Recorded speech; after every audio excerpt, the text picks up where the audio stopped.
Okay, right, please start the lesson. Excuse me. Excuse me. This is a government school in the centre of London. The teacher is a South African.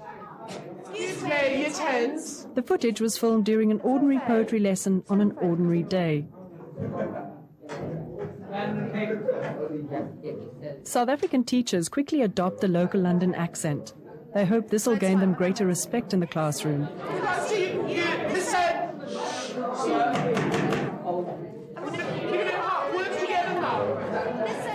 But many quit before long, driven out by disruptive behaviour, excessive workloads, and a system that may need them, but doesn't always respect them. Sit down, I'm asking you nicely.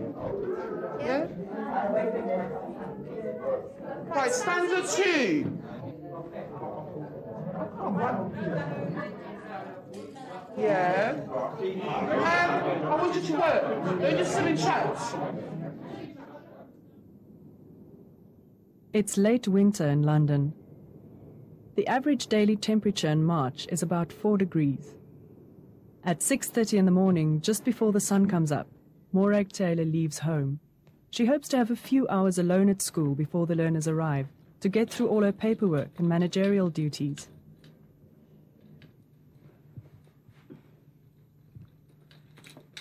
Absolutely freezing. Morag comes from Johannesburg and did her teacher training at Wits University. Bye, Rory. I'll see you later. She's been teaching in South London for 5 years. Morag's got used to the dreary London weather. Nevertheless, she's reaching the end of her tether. For the first time, she's even starting to contemplate moving out of the classroom, finding some other career in education, which remains her passion.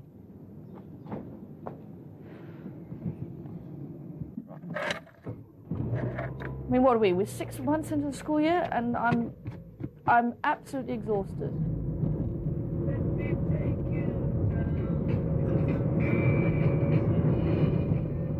I sometimes don't know how many of the kids I teach I get through to in terms of empowering them to have a better life and to go on to college and to go on to university, because most of my kids, let's be pregnant at 16. Let's have a baby, because I can go on the dole then. Because they learn from what their parents have done, and their parents, a lot of them are unambitious and in dead-end jobs. And I find that frustrates me the most as a teacher, because I want to bring life to every single child in my class, and I want to tell them to go out there and conquer the world.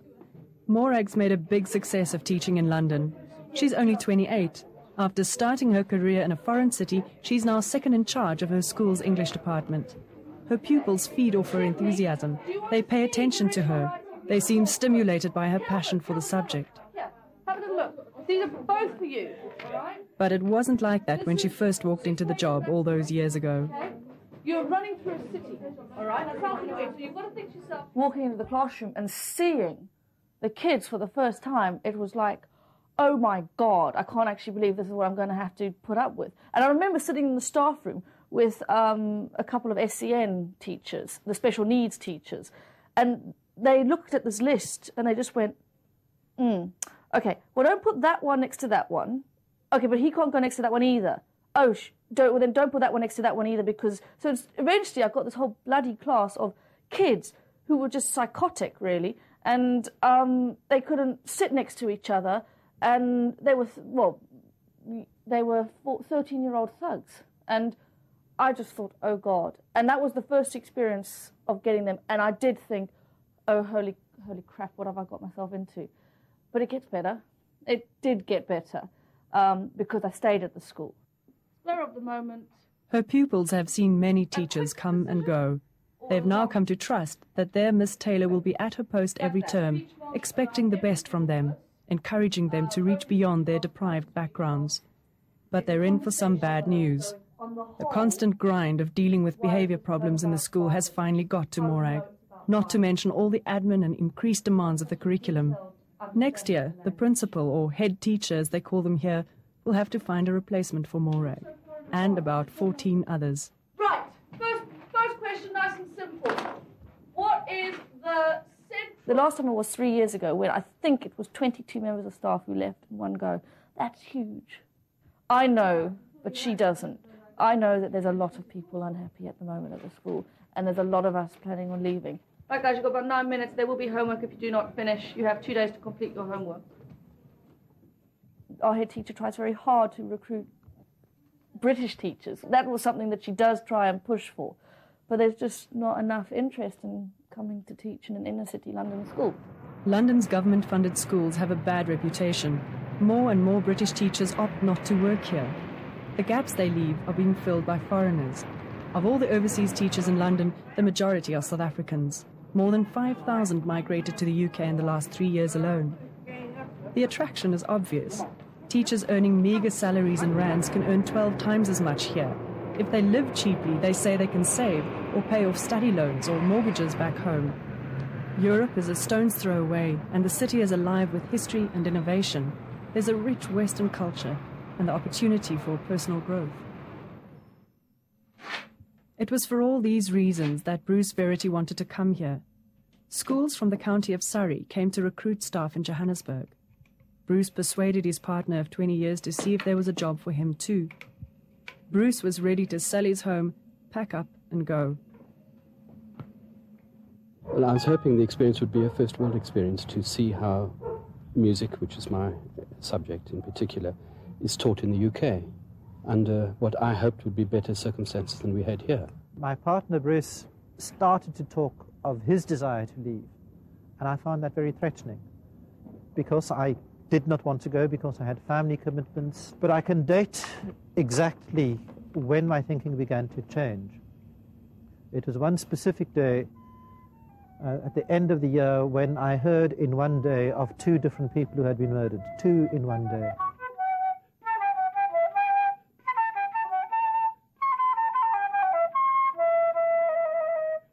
Rising crime and changes at work were pushing the couple to leave South Africa. They felt there was a rush to implement outcomes-based education. They worried that affirmative action would affect their careers.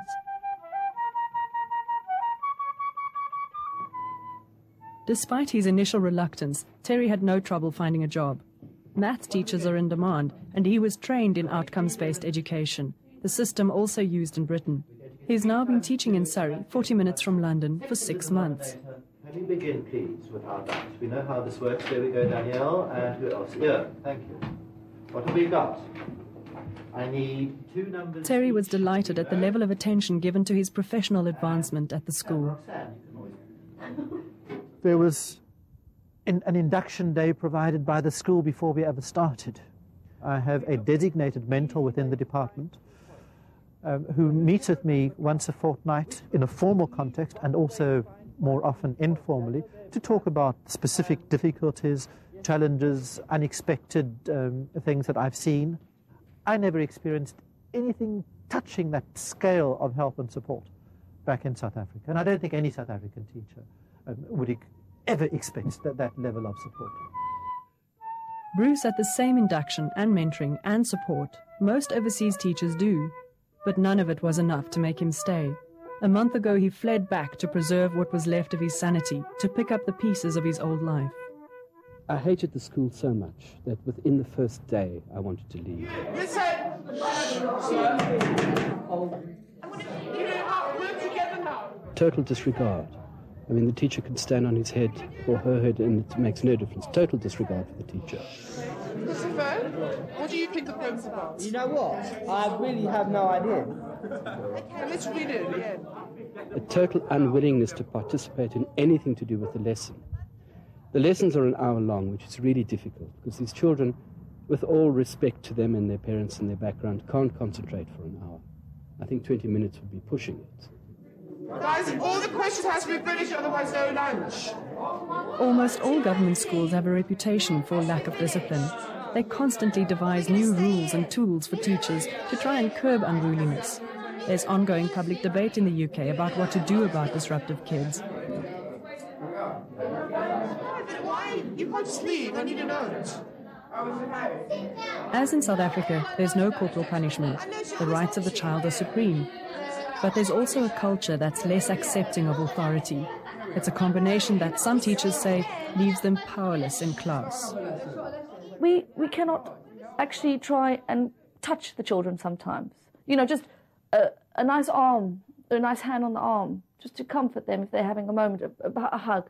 Not really allowed to do that.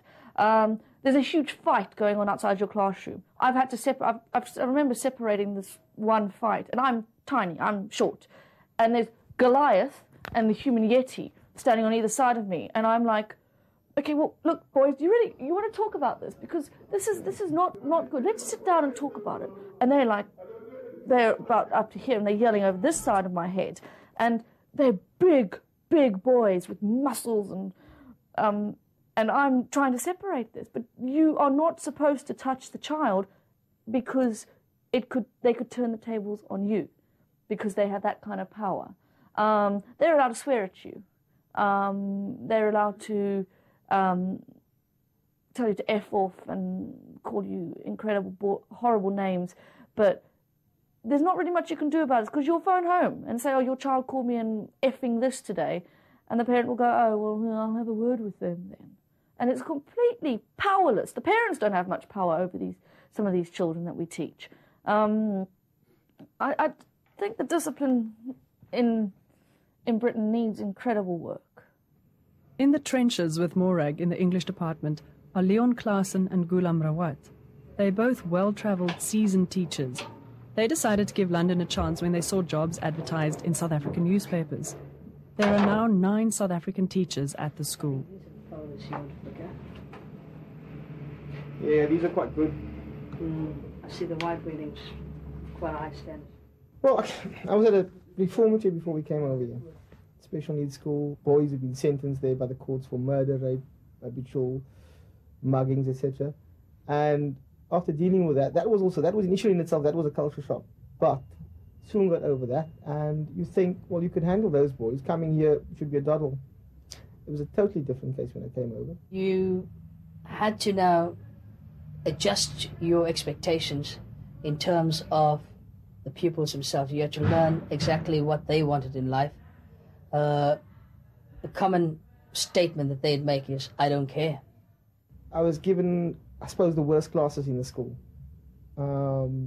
Always you'd have people jumping on tables, running around, being rude to you in your face. Such things you not really used to in South Africa. Being almost physical with you. Obviously, at the point of actually being physical, they hold back, knowing that obviously they'll be expelled. But it's a continuation of that sort of behaviour, day in and day out, that finally gets to you. It really does. There was a person there also from Cape Town who left after 2 weeks. Coming from a South African background where education is valued very highly, it comes as a bit of a shock that, people don't see education as the gateway to opening doors. After the break, school's out and the teachers get to play. What teachers in London talk about after hours.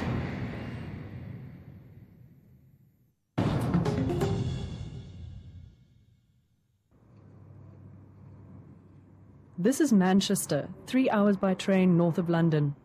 Poverty looks different in the UK. South Africans associated with dusty townships and makeshift tin shacks. Here, cramped, bleak council houses represent the face of deprivation. It's taken Augusta Retief a good year and a half to feel she's beginning to bridge the cultural gap between herself and these kids. She taught at government and private schools in South Africa. She thought this would be enough experience to draw on. But between the kids' acute educational needs and the vast workload of her post, it's been a rough ride. I definitely have more stress here than I ever had there. There you could take a chance and walk into a classroom and not be 100% prepared. Here you can't do that. So you go to school an hour and a half early to prepare your work because you don't know what can crop up. Primary school kids may be easier to control, but disruptive behaviour can still make the school day unpredictable. Augusta believes the problem starts at an early age and stems from difficulties at home. But it's made worse because there's little continuity in the kids' lives at school. Where I teach, half the kids come from Somalia, so they perhaps have more in common with me than with most English teachers. They say, my teacher comes from Africa. But I think it's a problem because teachers come and go and these kids are so needy. If a teacher doesn't stay long, you can't build a relationship and you can't really get to the core of a child's problem to help them.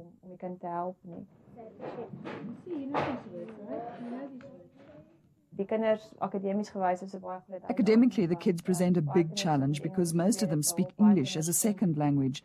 Many are refugees, so they first have to overcome that before they can start learning. Academically gifted or wealthy kids are likely to go to private or more exclusive schools where standards are high and where British teachers want to work. Comprehensive government schools are a melting pot for kids from all over the world, kids of mixed ability and mixed needs. It's here that classes are difficult to teach, and it's here that foreign teachers are most likely to be employed. Compared to South Africa, even UK government schools are very well resourced. Whenever I talk to my friends who teach in South Africa, I tell them I don't even buy a pen from my own pocket. If I tell the principal my kids are struggling with something or need more books, I get them. Most classes have a teaching assistant who stays with you all day to help with making copies or supporting the kids. We have everything we need and more.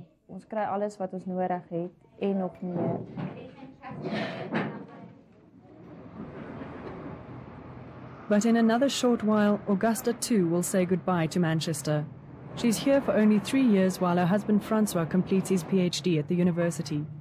Then her class, like countless others throughout the UK, will have to adapt to yet another new teacher.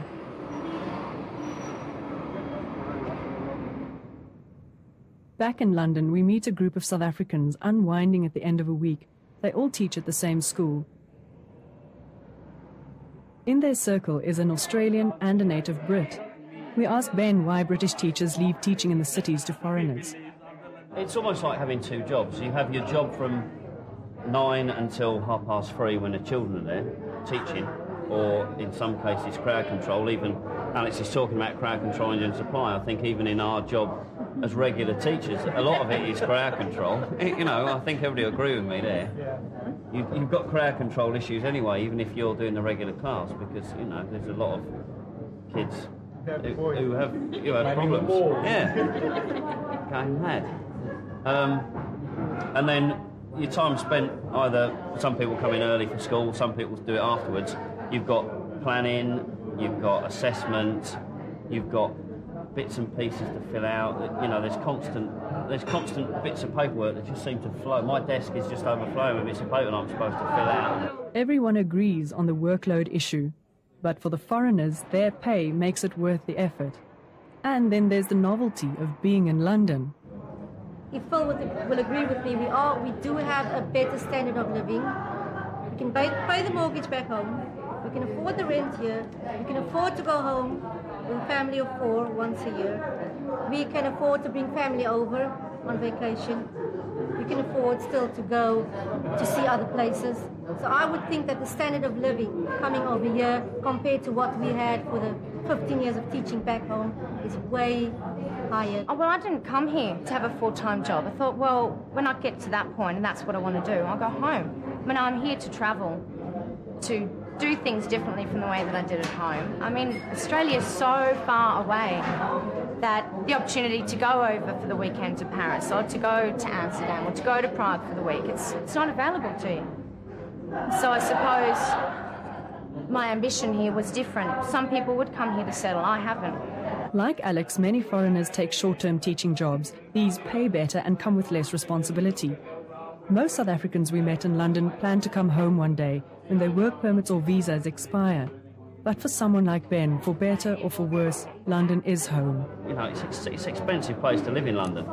You graduate, you do your teacher training, you come and work in London as a teacher. You're supposed to be a professional, and you end up living in a house almost like a student. So you're living in a house, you're sharing a house with, 5 other people maybe. When I first started, I was in a big house with like 5 or 6 other people. You've got a job, but you're still living like a student. After the break, South Africa and Britain count the cost of the brain drain.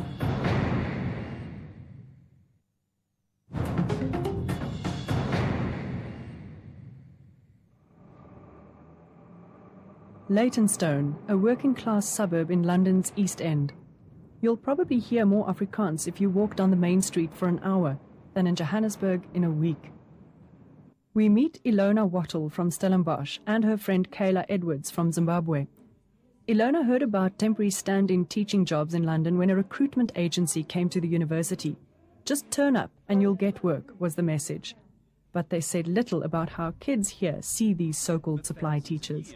I got here, I think, on Sunday, Wednesday for the week.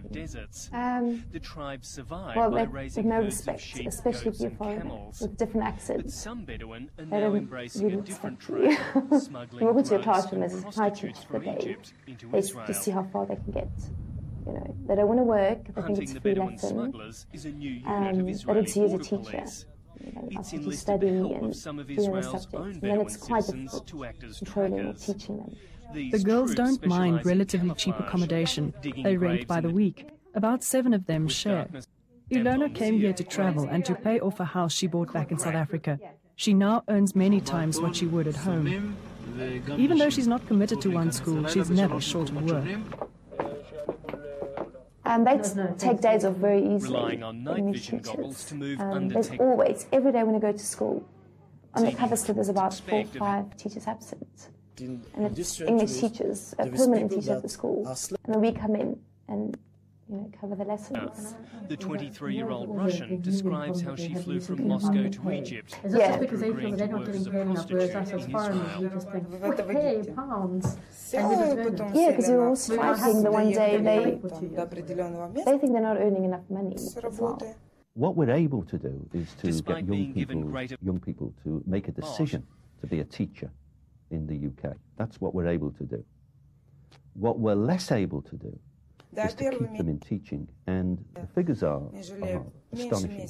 Nobody actually wants to teach in London, it seems, because of the levels of pay that are available in this city.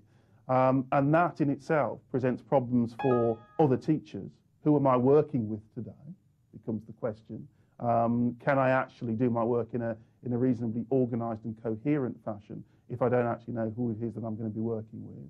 We don't want to have a situation where on a Friday or on a Sunday evening, a teacher gets off the plane at Heathrow, coming from Johannesburg, and is placed in a school, in one of the most challenging schools, with poor behaviour, where the youngsters may have had a series of teachers, where that teacher is placed immediately into that school.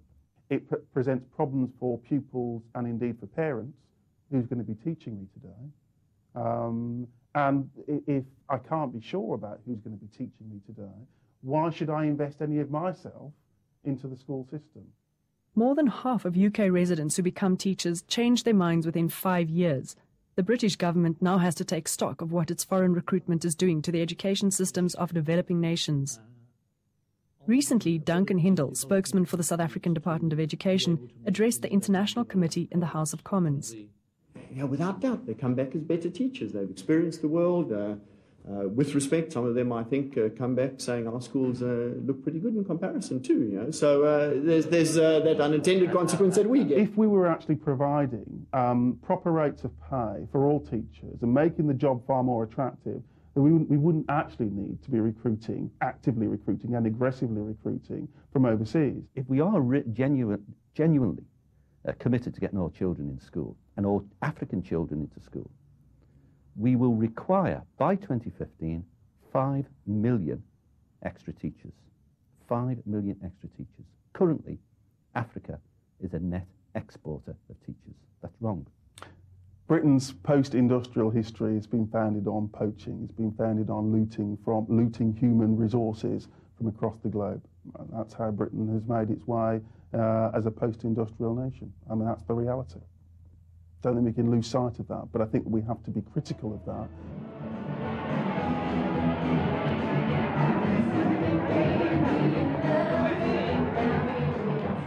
Until the UK can solve its teacher shortage, London will present great challenges and great times for South Africans, for those with the stamina or missionary zeal to teach here.